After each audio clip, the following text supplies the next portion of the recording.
Maybe it's because I didn't capture all the outposts, but I feel like there's very few side quests.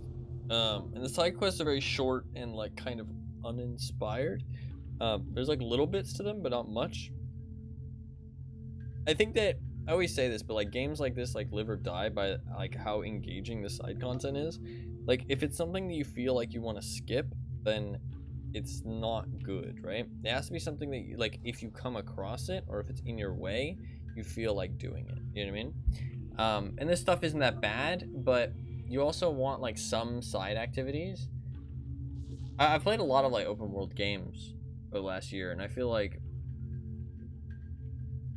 what I've come to find that like if you want a successful open world game is you want your main story to be compelling. It doesn't even have to be that good. It just has to be compelling. You have to want to see it to the end. You know what I mean?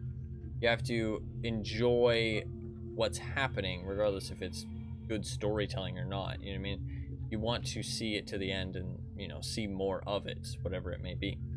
And secondly, you want some side things that you can get lost in, like side stories, right? And these side quests are supposed to be that. They're supposed to be these side stories that have their own like narrative and they have their own thing that you can like get lost in outside of the main story, right? And then you also want side activities, these little activities where you like if you run across them, you want to do them. You have some kind of desire to do them, whether that be some kind of like loot incentive to upgrade your character, or whether that just be completion incentive, like completing it on the map, whether that be lore incentive. That's a great one. You know, you pick it up, you get a little bit of lore. Some people like that a lot. Like whatever it may be, it's you want to come across. It can be all of the above.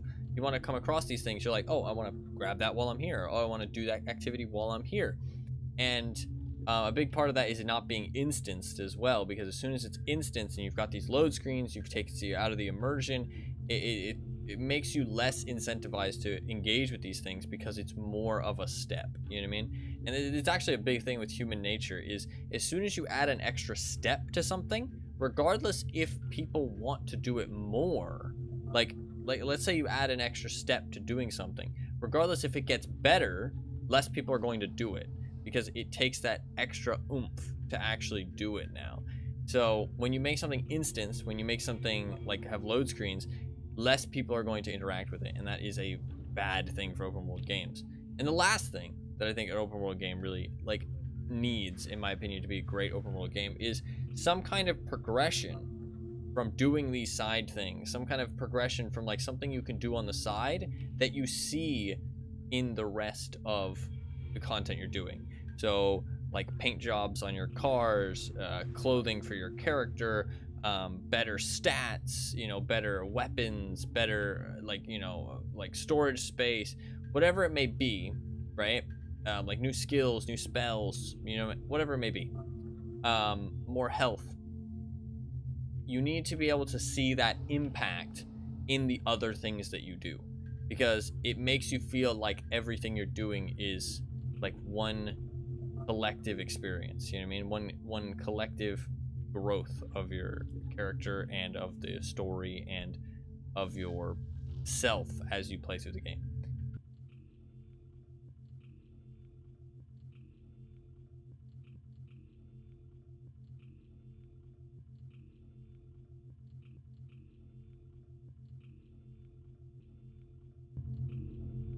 All those things, very important for open world games, in my opinion. I think that all those things sum up a very good open world game, and I think if you look at a lot of very popular good open world games, you'll see everything I just mentioned, right? You'll see stuff like Skyrim has side activities, dungeons, right? No real story there, right? Books, another side activity, a little bit of lore there, you know what I mean? As you do those things, you upgrade your character, you get higher level, you get new spells, you get new, you know, you get new armor, you get new weapons. And you look at the side stories. The side stories are like their own narrative that you can get lost in. You look at the main story, it's not that compelling. So a little bit of a miss there on Skyrim's part, but